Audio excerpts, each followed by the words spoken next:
따라해 봅시다. 사람은 하나님의 구원을 이해할 수 없습니다. 다시 한번, 사람은 하나님의 구원을 이해할 수 없습니다. 자, 이게 구원이란 뭡니까? 구원이란 따라해 봅시다. 하나님께서 인간을 영원히 살리시는 방식. 이게 구원이에요. 그래서 인공호흡은 뭐예요? 갑자기 또 구원 얘기하다가 인공호흡 얘기하니까는 지금 죽은 사람, 쇼크 온 사람, 이 사람을 다시 살게 하는 방식이 인공호흡이에요. 구원은 뭐예요? 하나님께서 인간을 영원히 살리시는 방식. 할렐루야. 그게 구원이에요. 그런데 이 구원의 역사를 이루어 나가는 일에 있어서 인간은 하나님의 구원의 역사, 섭리를 이해할 수 있다 없다? 없다 하는 거예요. 거기에 문제의 핵심이 있어요. 그래서 이해할 수 없으면 도대체 어떻게 해야 하나. 그래서 어거스틴 같은 경우는 이런 얘기를 해요. 이해로 안 되기 때문에 믿는다라고 얘기해요. 이해할 수 없기 때문에 믿는다는 거예요. 여러분, 이해할 수 있고 납득할 수 있는 것은 믿음이 아니라는 거예요. 이해하는 거지. 내 머리로 받아들일 수 있는 거예요. 그래서 이 구원의 믿음이라는 것은 나의 이해 차원을 뛰어넘어야지 된다. 할렐루야. 여러분, 그때 은혜가 열리게끔 돼 있어요. 자, 지난번까지 36장까지 이제 말씀을 묵상할 때 에서의 가문 족보 이야기를 나누었습니다. 에서의 이야기를 다 마치고 37장으로 다시 돌아와서 이제 야곱의 가문 이야기를 마저 해야 합니다. 이삭이 아들을 둘을 낳는데 쌍둥이를 하루에 한날 한시에 낳았단 말이에요. 먼저 형은 에서고 둘째는 야곱이에요. 우리가 우리 생각에 우리 순서대로라면 누가 가문을 이어갑니까? 맏아들이 가문을 이어갑니다. 그런데 하나님이 쌍둥이를 주시고 그 같은 시간 안에 태어나면서 1분 1초라도 그게 먼저 나온 사람이 형이죠. 우리는 그렇게 서열을 준비하고 기억하고 이렇게 해나가요. 그런데 하나님이요, 놀랍게 둘째 야곱에게 믿음을 계승할 수 있는 믿음의 조상이 되는 혈통을 주세요. 그래서 에서와 야곱의 차이가 어디에 있느냐? 1절을 한번 보도록 하겠습니다. 1절 한번 봅시다. 시작. 야곱이 가나안 땅 곧 그의 아버지가 거류하던 땅에 거주하였으니. 아멘. 여러분, 이게 이스라엘 족장들 아브라함 또 이삭 또 야곱 이 세 족장에게 아주 공통적으로 있는 땅이 있어요. 그 두 군데예요. 하나는 헤브론이라는 땅이고 하나는 세겜이라는 땅이에요. 하나님께서 허락해 주신 가나안에 두 본거지가 있습니다. 이 두 본거지 안에서 이들이 삶의 영역을 정해 나갔던 것을 보게 돼요. 지금 찾지는 마세요. 저 좀 봐주세요. 네. 여러분, 이 믿음의 조상들은 그 바운다리를 벗어나지 않았습니다. 그래서 세겜, 예루살렘에서부터 헤브론으로 나아가는 길, 세겜으로 가는 길, 이 길을 있는데 우리가 수요 예배 때 성지순례 하면 그 영상 보면서 공부했는데 이걸 무슨 길이라고 그래요? 그렇죠. 족장의 길이라는 거예요. 네, 다 기억하시니까 제가 보람이 있습니다. 네, 이게 족장의 길, 족장의 고속도로라고 그래요. 4,500년 동안 그들이 다 이 길은 누가 걸었던? 아브라함과 이삭과 야곱이 걸었던. 그래서 한 포인트가 세겜이라는 땅이고 한 포인트가 헤브론이라는 땅. 왜 이 말씀을 드리냐면 지난번에 우리가 36장 할 때 에서는 어디로 갑니까? 에돔으로 갑니다. 애굽 근처에. 여러분, 우리가 삶의 근거지를 옮겨 다닐 때에 믿음으로, 말씀 중심으로, 교회 중심으로, 할렐루야. 여러분, 거기에 포인트를 두십시오. 우리는 어디에 포인트를 두느냐? 엄마들이 종종 저한테 와서 아유 목사님 죄송해서 어떻게 해요? 왜요? 그러면 아이고 우리 후곡으로 가게 됐어요. 후곡이 뭔데요? 거기 학원가가 많아가지고요. 그래서 제가 겉으로는 괜찮습니다. 학원 공부 많이 해줘 라고 하지만 속으로는 얼마나 열받겠어요. 안 웃긴 것 같아요. 설교하면서 어려운 게 좀 웃어줘야 될 부분에서 여러분들이 굉장히 냉철한 눈으로 저를 판단하고 있으면은 제주도에서 목회할 때 그랬어요. 제주도에서 목회할 때 이분들이 너무 순박해요. 근데 청소년 집회를 이제 저한테 이제 맡겨서 제가 서귀포일 때 청소년들을 데리고 이제 집회를 많이 했었거든요. 근데 얘네들이 안 웃어요. 그래서 내가 하도 답답해가지고 저는 뒤로 불러봐서 얘기를 했어요. 왜 안 웃냐? 어떻게 웃어요? 어이, 큰일 나려고. 그러니까 이게 교회에서는 웃으면, 이 거룩한 교회당에, 내가 그 말 듣고 제가 회개했습니다. 야, 웃는 거를 기대하는 내가 바보. 걔네들은 교회 웃으려고 나온 게 아니야. 은혜 받으려고 나온 거야. 할렐루야. 근데 여러분, 아무튼, 우리가 신앙생활 하는 데 있어서의 포인트, 삶의 근거지가 어디에 있습니까? 여러분 남아메리카하고 북아메리카하고 이 서부 개척 시대에 쫙 해서 개척들을 하러 들어가는데 이게 남아메리카는 스페인 쪽에서 점령을 했고요. 북아메리카는 영국 쪽에서 들어가서 이제 살았단 말이에요. 그런데 이 남아메리카하고 북아메리카하고 차이가 하나 있다는 거예요. 그게 뭐냐? 스페인 쪽에서는 뭘 얻으러 갔냐? 황금을 얻으러, 황금이 있다는 이야기를 듣고 스페인 여왕이 보낸 거예요. 스페인 함대의 그 휘호를 받으면서 글로 들어가는 거예요. 북아메리카는 영국에서 청교도들이 믿음 생활 잘하기 위해서. 할렐루야. 그래서 남아메리카와 북아메리카에 그런 그 핸디캡이 있어요. 그래서 이런 얘기들을 해요. 남아메리카는 황금을 얻기 위해 들어가서 개척해서 살았던 지역이기 때문에 지금도 어려움이 많다는 거예요. 근데 북아메리카는 세계 최고의 부자 국가가 있지 않습니까? 왜? 한 발은 발에다가 바다에다 담그고 한 발은 육지에다 담그고 뭐라고 기도했냐면 주여 우리가 이 땅에서 믿음의 자유를 위해 왔습니다. 우리에게 신앙의 능력을 더하여. 그리고 그 사람들이 그 땅에 들어가서 개척하면서 제일 먼저 여러분 이제 겨울이 다가오기 시작하는데 제일 먼저 해야 될 게 집 짓는 일인데 어느 집부터 지었어요? 교회부터 지었다.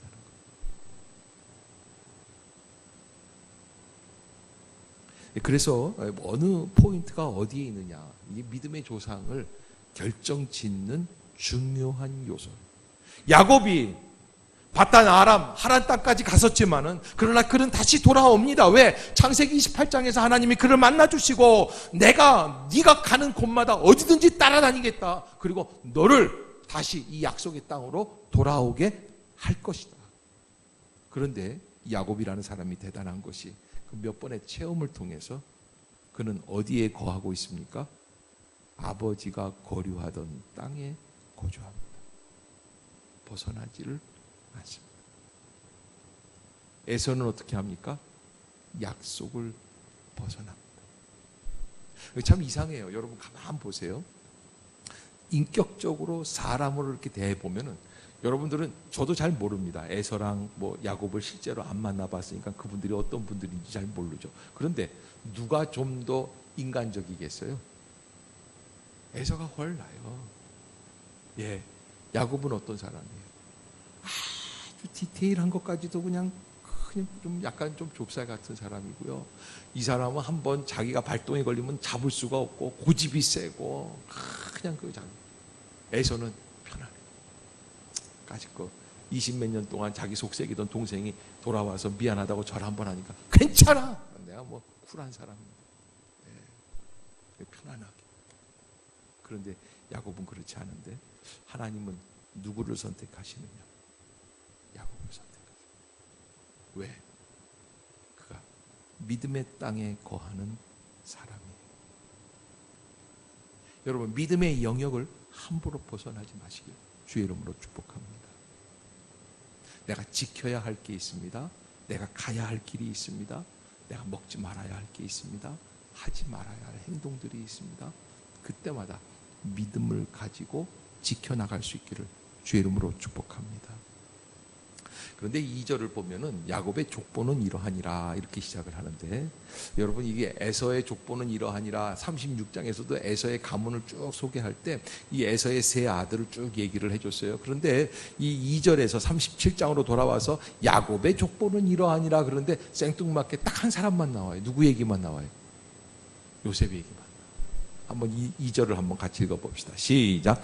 야곱의 족보는 이러하니라. 요셉이 17세의 소년으로서 그의 형들과 함께 양을 칠 때에 그의 아버지의 아내들 빌하와 실바의 아들들과 더불어 함께 있었더니 그가 그들의 잘못을 아버지에게 말하더라. 아멘. 야곱의 족보는 이러하니라. 그러면서 한 사람, 야곱의 아들들이 12입니다. 맨 마지막에 베냐민까지 12이에요. 그런데 이 12명 중에 누구 이야기가 나오느냐? 요셉 이야기만 나옵니다. 요셉이 17세의 소년으로서 그의 형들과 함께 양을 쳤다. 이렇게 시작이 됩니다. 왜 그렇습니까? 네, 여러분, 요셉이 약속이 있는 사람이기 때문에 그렇습니다. 성경은요, 많은 사람들에게 관심을 갖고 있지만 주인공이 아니면 빨리 지나갑니다. 드라마에서도 그런 일이 있죠. 예, 굉장히 중요한 결혼식인 것 같은데 결혼식 장면은 안 나오고 결혼하고 벌써 신혼여행 갔다가 오더라고요. 주인공이 아닐 때는. 작가 마음대로예요. 근데 여기 오늘 본문에서 가장 중요한 거, 이제 앞으로 야곱의 족보, 야곱의 가문에서 하나님의 구원의 역사를 이루어낼 사람이 한 사람 있다는 거예요. 요셉이에요. 그 사람에게 스포트라이트가 쫙 비춰집니다. 그를 하나님이 선택해 주시고 그를 이제 섭리해 주시고 인도해 주실 것이다 라는 거예요. 자, 그런데요, 조금 애매한 부분들이 있어요. 우리가 요셉에 대해서 얼핏 알고 있습니다. 요셉 그러면 제일 먼저 떠오르는 게 뭡니까? 애굽의 노예, 그 다음에는 총리 대신 뭐 이런 정도의 얘기예요. 그런데 오늘 2절에 보니까 요셉은 사실은 어떤 사람이었습니까? 어린 시절에 고자질쟁이. 아버지 야곱의 못지않은 쫀쫀함을 갖고 있는 사람이에요. 근데 여기 37장에서 이게 요셉이 이런 사람인데 나중에 야곱이 죽은 다음에 40장 후반대에 가면 형들이 아버지가 죽으니까 저 요셉이 우리를 죽일 것 같아서 아버지가 하지도 않은 유언을 얘기하면서 아버지께서 우리를 건들지 말라고 하셨다라는 얘기를 할 때 요셉은 뭐라 그러냐면 형들이요, 내가 당신들에게 복수할까 봐 두려워하지 마소서. 37장 2절과 그 40장 후반대의 그 부분과 비교가 됩니까? 안 됩니까? 비교가 안 돼요. 상상이 안 돼요. 왜 상상이 안 돼요? 엄청난 변화가 있었어요. 고린도 후서 5장 17절. 그런즉 시작.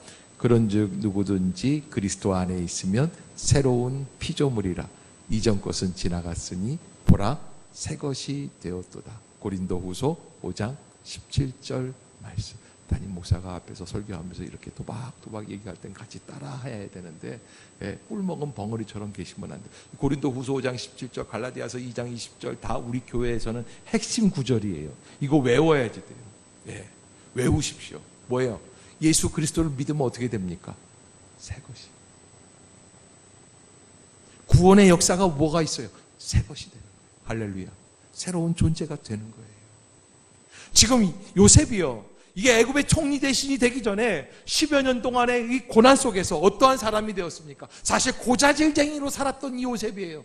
17살이면 지금 우리나라 나이 18, 19 정도 되는 나이고 알 거 다 알고 인격이 다 형성이 됩니다. 여러분 생각해 보세요. 고등학교 한 3학년쯤 이제 대학 들어가는 나이쯤 된 아들놈이 가가지고 아빠 제절하고 있어요. 제절하고 있어요. 쟤는 또 저래요. 이르고 다닌다고 생각을 해보세요. 여러분 그 아들을 보면서 저놈은 나중에 애굽의 총리 대신이 될 놈, 앞으로 이 가문을 살릴 놈, 상상이 됩니까? 안 됩니까? 그래서 하나님의 구원의 방식은 인간의 이성으로는 이해할 수가 없는 거예요.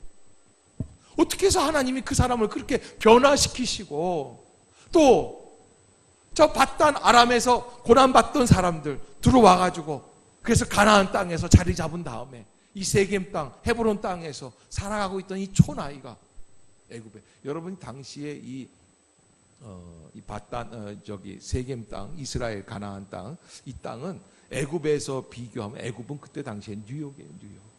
그리고 이 세겜은 어디냐? 요즘으로 말하면은 전라도, 또 죄송합니다, 전라도 분들, 또 아니면 저 강원도 저쪽 평창은 요즘 너무 유명해져 가지고 안 되고 횡성쯤 된다고 그래야 되나? 예. 이해할 수가 없는 그런 역사가 이루어졌다라고 하는 겁니다. 자, 그래서 여러분 한번 보면은 3절을 한번 보겠습니다. 3절 시작. 요셉은 노년에 얻은 아들이므로 이스라엘이 여러 아들들보다 그를 더 사랑함으로 그를 위하여 채색 옷을 지었더니. 아멘. 그러니까 여러분, 아버지와 아들이 참 이렇게 죄송해요. 이 믿음의 조상들에 대해서 이렇게 얘기를 해가지고 유치찬란한 거예요. 아버지는 어떻게 해요? 그냥 그거를, 막내가 얼마나 착한지 CCTV야. 아빠의 CCTV. 네, 다 고자질해요. 어떤 형아가 오늘 양 5마리 잡아먹었어요. 돈 얼마 띄었어요. 다 얘기해줘. 또 아버지는 또 그 아들이 좋아가지고, 야, 너 인마 인간이 되려면 군자는 대로행이라고 그러는데 그런 식으로 그냥 쫀쫀하게 살지 말고 너 네 할 거나 해, 이러지 않고 어떻게 했냐, 누구랑 했냐. 그리고서는 아빠가 너한테 이번에는 채색 옷 하나 사줄게. 네. 요즘으로 말하면 아디다스 신발을 사줬다든지 그러겠죠. 네. 그래서 참 이게 우리가 알고 있는 이 역사가, 이야기가 있습니다. 그게 뭐냐면, 요셉이 어떻게 됩니까? 이제 얼마 안 있으면 형들에게 미움받아서 애굽으로 팔려가게 됩니다. 여러분, 인간의 생각으로는 이해가 안 되지만 저는요, 가만히 말씀을 준비하면서 생각해 보니까 이해가 돼요. 하나님 왜 그토록 잔인하게 아들이 죽은 것처럼 알게, 그래서 요셉은 형들에게 엄청난 상처를 받으면서 아버지 곁을 떠나고 애굽으로 노예로 팔려갔습니까? 제가 한번 묵상을 했는데 그때 이런 답이 왔어요. 둘이 놔둬봐라. 어떻게 살겠어요? 요셉은 항상 고자질하는 게 습관이 돼요. 나이가 들어도 어떡할까요? 20살이 넘고 30살이 돼도 아버지, 첫째 형이 어떻게 했어요? 둘째가 이렇게 했어요. 그것만 하는 거예요. 또 아버지는 어떻게 돼요? 그것만 바라보고 있는 거예요. 여러분, 우리가 잘 살아가는 것 같고 행복하게 사는 것 같고 나의 계획대로 되는 것 같지만 인간의 생각과 인간의 계획대로 놔둬 보면 선한 것이 없어요. 성경은 뭐라고 말씀을 하고 있습니까? 의인은 없나니 하나도 없다고 말씀을 하고 있어요. 여러분, 인간의 생각대로 살지 마세요. 인간의 계획대로 살지 마세요. 내 뜻대로 된다고 기뻐하지 마세요. 그건 좋은 일이 아니에요. 그러게 무슨 일을 하려면 목회자에게 상의하시고, 하나님 어떻게 해야 되겠습니까? 기도하세요. 그리고 궁구하십시오. 그리고 한 걸음 한 걸음 살아가야 합니다.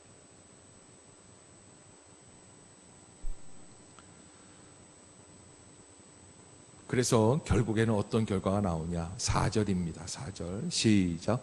그의 형들이 아버지가 형들보다 그를 더 사랑함을 보고 그를 미워하여 그에게 편안하게 말할 수 없었더라. 아멘.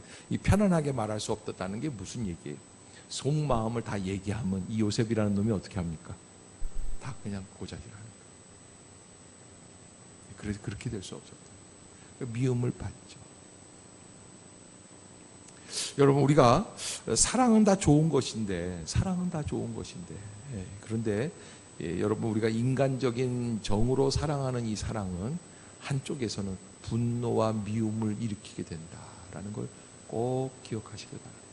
그리고 가정 안에서 자녀들을 사랑하는 문제에 조심할 수 있기를 바랍니다. 물론 김소영 집사님은 뭐 깊게 들을 필요 하나밖에 없으니까 그냥 잘 사랑하세요. 그런데 둘 이상 된다. 그럴 때 어떻게 해야 됩니까? 그럴 때는 깊게 생각하고 결단하고 행동하고.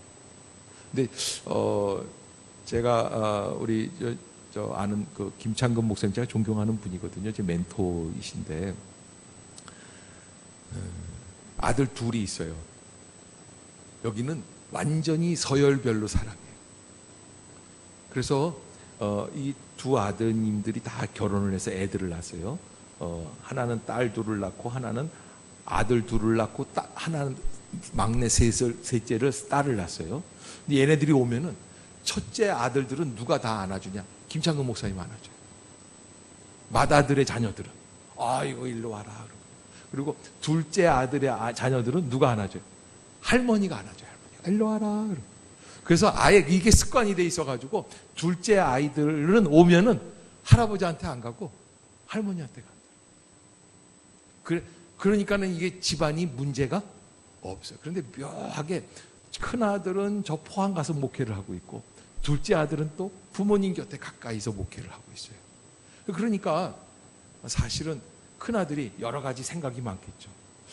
아버지가 몰래 또 둘째한테 뭐 용돈이라도 찔러주는 거 아닌가. 그런데 여러분 변함이 없으니까 어떻게 해요?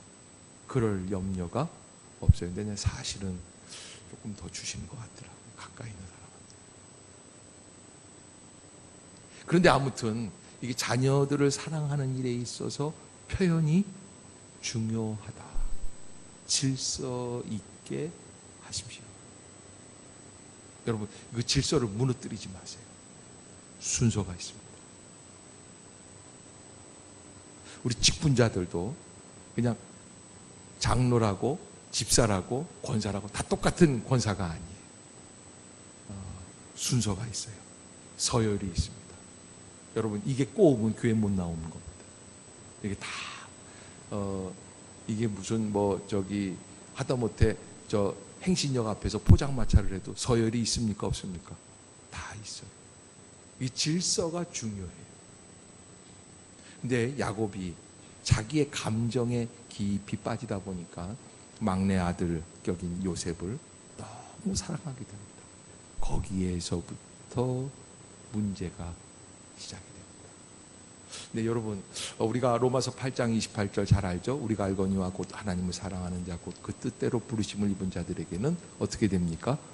모든 것이 합력하여 선을 이루게 하신다. 근데 여러분 어쩔 때 보면은 하나님은 그 인간의 그런 부족한 부분들의 그 감정까지도 이용하셔서 그래서 나중에는 이 일을 통하여 요셉이 팔려가게 하시고 그리고는 다시 어떻게 하십니까? 하나님의 은혜 가운데 합력하여 선을 이루시는 길로. 할렐루야. 여러분 그러한 은혜가 우리에게도 임할 줄로 믿습니다. 여러분 사람은 하나님의 구원을 이해할 수 없습니다. 그러나 여러분 꼭 기억하십시오. 이해할 수 없는 길일지라도 믿음의 걸음을 중단하지 마시기를 주의 이름으로 부탁합니다. 할렐루야. 이해하지 못한다고, 이해할 수 없다고, 납득이 안 된다고, 왜 내게 이런 고난이 있냐고 그러지 마십시오. 하루하루 걸어가야 합니다. 주일날 예배 오는 일에 빠지지 마십시오. 교회를 중심으로 생활해 나가는 일에 빠지지 마십시오. 너희는 먼저 그의 나라와 그의 의를 구하라. 그리하면 이 모든 것을 너희에게 더하시리라 하신 주님의 말씀의 법칙대로 살아가십시오. 이거 흐트러뜨려서는 안 됩니다. 말씀의 원칙이 있어야지 돼요. 우선적인 가치관이 있어야지 돼요. 그때 하나님의 능력이 그의 삶을 통하여 나타나게 되는 줄로 믿습니다. 기도하겠습니다.